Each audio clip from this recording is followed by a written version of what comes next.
దోమలపై ప్రతి ఇంట్లో చర్చ జరగాలని ముఖ్యమంత్రి చంద్రబాబు అన్నారు. దోమలపై సమరం చేస్తేనే ఆరోగ్యం మెరుగుపడుతుందని చెప్పారు. ఏలూరులో దోమలపై దండయాత్ర ర్యాలీలో పాల్గొన్న చంద్రబాబు పరిసరాల పట్ల ప్రజల అవగాహన పెరగాలని అభిప్రాయపడ్డారు.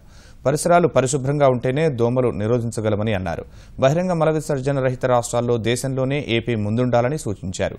అన్ని మున్సిపాలిటీల్లో దోమలపై దండయాత్ర కార్యక్రమం నిర్వహిస్తామని తెలిపారు.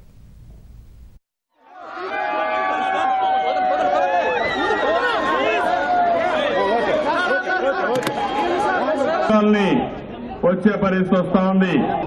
ఏది ఏమైనా ఈ రోజు నేను ప్రకటించింది దోమల పైన దండయాత్ర.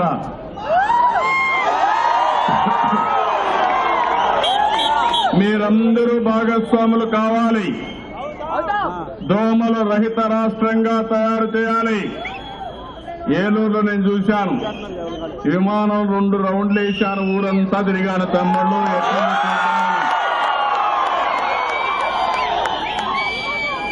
తమ్మినీరుంది, మొత్తం అంతా కూడా చూస్తే గుర్రపు డెక్క, ఎక్కడ చూసినా చెట్లున్నాయి. రైల్వే పక్కన కాలువలు కొన్ని ఉన్నాయి, మురికి కాలువలు. మునుగు నీరు ఎంత కావాలంటే అది ఉంది. మున్సిపాలిటీ దోమల్ని పెంచి పోషిస్తున్నారు. ఆ దోమల్ని మీ మీద వదిలిపెడుతున్నారు వాళ్ళు. మీరు కూడా దోమలు నివారించాలంటే మీరు ముందుకు రావడం లేదు. మీరు చేసే పని ఇంట్లో చెత్త రోడ్డు మీద వేస్తున్నారు. రోడ్లో ఉండే చెత్త వీళ్ళు తీసుకుపోయి మొత్తం కాలువల్లో వేస్తున్నారు. అన్నీ కలిసి మన ఆరోగ్యానికి ప్రాణాంతకమయ్యే పరిస్థితి వచ్చింది. ఇబ్బందులు వచ్చాయి. నేను మిమ్మల్ని అందరినీ ఒకటే కోరుతున్నాను, పశ్చిమ గోదావరి జిల్లా చాలా వాటికి ముందుంది. తెలుగుదేశం పార్టీని అన్ని ఎమ్మెల్యేలు ఎంపీలు గెలిపించిన ఘనత పశ్చిమ గోదావరి జిల్లాకు.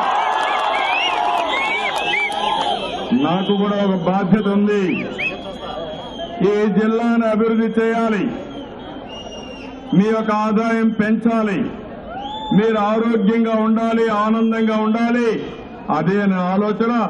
దానికోసం అక్టోబర్ 2వ తారీఖున 110 మున్సిపాలిటీల్లో ఓపెన్ డెఫికేషన్ ఫ్రీ అంటే బయట ప్రాంతాల్లో ఎక్కడ మళ్ళా మూత్ర విసర్జన చేయకుండా డిక్లేర్ చేస్తున్నాం. అన్ని ఇండ్లకు మరుగుదొడ్లున్నాయి. దేశంలో మొదటి రాష్ట్రం మున్సిపాలిటీ అన్నిట్లో ఓడీఎఫ్ డిక్లేర్ చేసే మొదటి రాష్ట్రం ఆంధ్రప్రదేశ్ అని చెప్పి కూడా నేను డిక్లేర్ చేస్తున్నాను. వెస్ట్ గోదావరి జిల్లా రాబోయే రోజుల్లో